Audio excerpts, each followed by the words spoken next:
আল্লাহ, এই যে লায়লা কিন্তু মাকে প্রকাশ করলো আজকে। ও আচ্ছা আচ্ছা আচ্ছা, হ্যাঁ ওকে ওকে ওকে। আন্টি একটু এদিকে বলবেন। আন্টি, এই যে লায়লা হঠাৎ করে যে আপনাকে মা ডাকলো, কেমন অনুভূতি? অনেক খুশি হয়েছে, অনেক আনন্দ লাগতেছে। আমার মা কাছে আমার অনেক আনন্দ লাগছে। আমিও একটু আসবো আসবো আপনার কাছে, একটু পরে বলবো। একটু আপনার কাছে আসতেছি, একটু আন্টির কথা শুনি।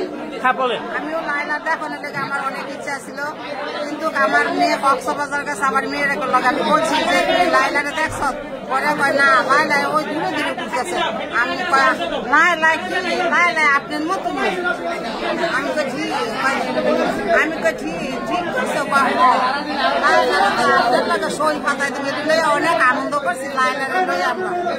ওকে, আপনি কি জানি বলতে চাইছিলেন লায়লার বিষয়টা একটু জানবো। আমি মিরপুরে থাকি, আমি কখনো বাইরে যাই না, কিন্তু লায়লাকে দেখার জন্য আমি এখানে আসি। আর আমার ভাইয়ের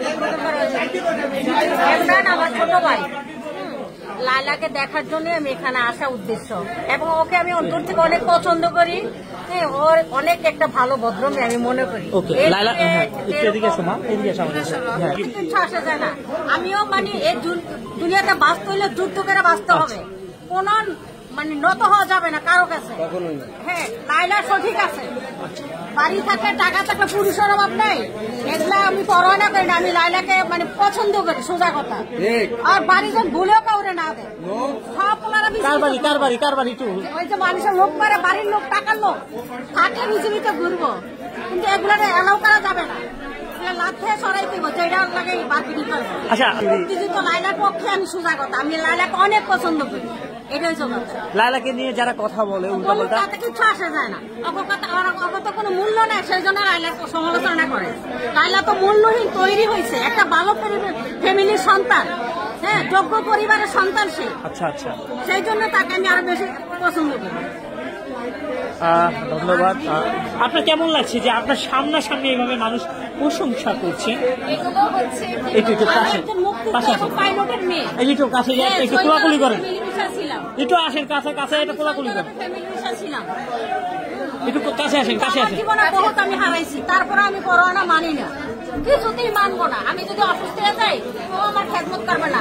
টাকা থাকলে বউ মানে 5-14 গোষ্ঠী খেদমত করবো, কাজের মানুষও করবো, স্বামীও করবো, খুচুর করবো। টাকা না থাকলে কোনো করোনা নেই। আর মনে মনে সাহস রাখতে হইব, যা গেছে গেছে, এগুলো কিছু মনে আনা যাবে না, কিছুতেই দুর্বল হওয়া যাবে না। যতদিন বাইরে থাকবো একদম সাহসে নিয়ে শক্তিমান হয়ে বাঁচতে হইব, যুদ্ধ করে বাঁচতে হইব, সোজা কথা। ওকে, আমি একটু লায়লার কাছে যাবো। লায়লা, বলেন তো, এই সামনাসামনি যে এত আপনাকে জ্ঞান দিয়েছেন, যে করে আপনার এইটা নিয়ে একটু বলবেন আসলে। আপু যা বলেছে এটা সব